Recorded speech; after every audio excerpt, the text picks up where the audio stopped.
Hey everyone, today we're talking about one of the most important aspects of nutrition for endurance athletes, and that is daily protein intake. So whether you're running marathons, cycling long distances, or doing triathlons, your body demands the right nutrition to perform, recover, and stay healthy. And one thing many endurance athletes often overlook is how much protein they need every day. Hey, I'm Dr. Jason Barker. One of my clinical specialties over the last 22 years has been working with athletes to improve their performance. And as an athlete myself, I've always been interested in what makes us all go faster, have better performance, recover quicker, and avoid injuries, etc., etc. So this channel is a fun way for me to get some of that info out there. Now, you might be thinking, isn't protein more for bodybuilders and strength athletes? Well, yes, it is. But here's the deal.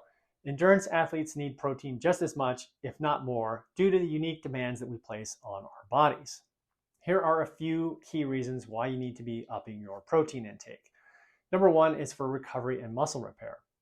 Endurance training, whether it's long runs, cycling, or swimming, causes micro damage to your muscles. Now, this is a natural part of training, but the body needs protein to repair that muscle tissue. Without enough protein, recovery slows down. You're more likely to experience soreness, fatigue, and even injuries over time.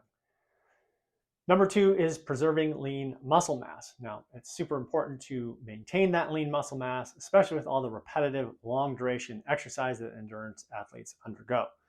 During extended endurance activities, your body may actually start breaking down its own muscle for energy, particularly if you're not eating enough protein. So by ensuring higher daily protein intake, you're going to prevent muscle loss and keep your body running efficiently. Number three is preventing overtraining syndrome. Overtraining is a real concern for endurance athletes, especially those who push their bodies to the limit with long hours of training and minimal rest. Protein helps manage this by reducing muscle breakdown and supporting faster recovery, lowering the risk of overtraining syndrome. This condition can lead to prolonged fatigue, reduced performance, and even increased susceptibility to illness. I've got a video on this one that'll link down below in the comments. Number four is supporting immune function. Speaking of illness, here's a critical point. Endurance training places a considerable amount of stress on your body, and over time, this can suppress your immune system. Protein is essential for the production of key immune cells, which help protect you from infections.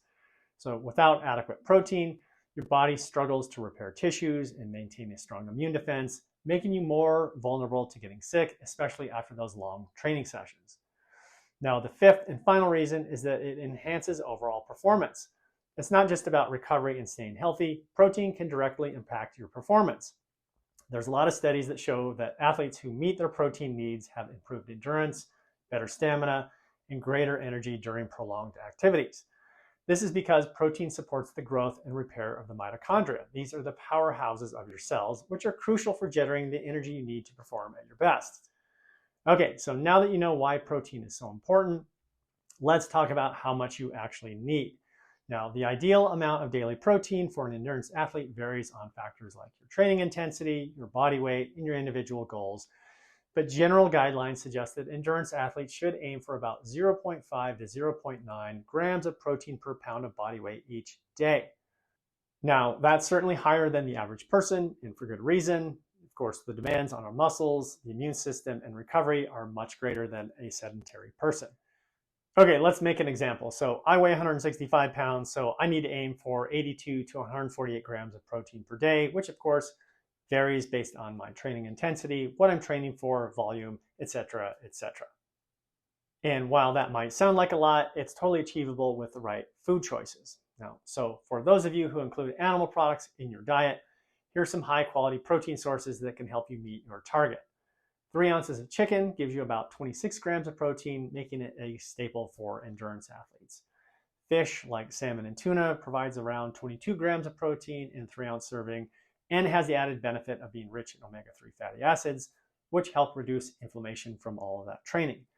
Eggs are another great source. 1 large egg has about 6 grams of protein, and they're so versatile you can add them to almost any meal. Greek yogurt is fantastic too if you can tolerate dairy, with about 10 to 20 grams of protein per cup, depending on the brand. It's a great post-workout snack that also packs in probiotics for your gut health. And for those of you following a vegetarian diet, don't worry, you've got plenty of options as well. With 21 grams of protein per 3-ounce serving, tempeh is one of the best plant-based protein sources out there. and it's also packed with fiber and probiotics. A cup of cooked lentils contains about 18 grams of protein, making them a great base for soups, salads, and stews. And another staple in plant-based diets, tofu offers about 8 grams of protein per 3 ounces and can also be prepared in countless ways, from stir fries to smoothies. Lastly, a cup of cooked chickpeas provides about 15 grams of protein, and of course they can be added to salads, roasted for snacks, or made into hummus. Okay, let's talk about something that's really important when it comes to protein, and that is bioavailability. Now, this basically refers to how well your body can absorb and use the protein that you eat. Not all proteins are created equal in this regard, and animal proteins tend to be much more bioavailable compared to plant proteins. Here's an analogy to help explain it. Think of protein as a puzzle. Your body needs to take in the pieces of that puzzle, the amino acids, which are the building blocks of protein, and assemble them to repair your muscles, support your immune system, and fuel your recovery. Animal proteins like chicken, fish, eggs, dairy, etc. are like getting a complete puzzle with all the pieces already in the box. Your body can easily put the puzzle pieces together because animal proteins contain all those essential amino acids in the right amounts. This makes them more bioavailable, meaning your body absorbs and uses them more efficiently. Now, on the other hand, plant proteins like beans, lentils, and quinoa are a little like getting a puzzle where some of the pieces are missing or mixed in with pieces from a different set. You can get most of what you need from plant protein, but not all of it in one go. That's why plant proteins are often referred to as incomplete proteins, though there are some exceptions like quinoa and soy. However, because of this, plant-based eaters often need to combine different protein sources, like rice and beans as an example, to get a complete set of those amino acids. The body also doesn't absorb them quite as efficiently as it does with animal proteins. Now, why does this matter for endurance athletes? It's important to keep this in mind because even if you're eating a lot of plant-based protein, you might need a little bit more to get the same benefits as you would from animal sources. So, if you're vegetarian or vegan, focus on a variety. Combine different plant proteins to make sure you're getting all of the essential amino acids your body needs for that recovery and performance. Okay, now let's take a time out. Before anyone starts getting emotional and coming at me in the comments about how one type of diet is more superior than the other, let's just take a breather. I'm not supporting one diet or another. I am simply stating a biological fact in that animal proteins are more bioavailable than plant proteins. I have another video on this subject, to which I'll also link down in the comments, that you can watch to learn more, or you can look it up for yourself. So there you have it. Protein isn't just for bodybuilders. As an endurance athlete, it's essential for your recovery, muscle maintenance, immune function, and overall performance. And whether you're an omnivore or a vegetarian or a vegan, there are plenty of delicious and accessible ways to meet your protein needs. Remember, aim for that 0.5 to 0.9 grams of protein per pound of body weight to support your endurance goals. If you found this video helpful, make sure to like and subscribe for more content on nutrition and how it affects your performance and well-being. Also, share your thoughts in the comments below.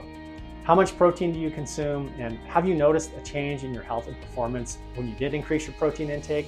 I'm curious to know. Thanks for watching, and I'll see you all in the next video.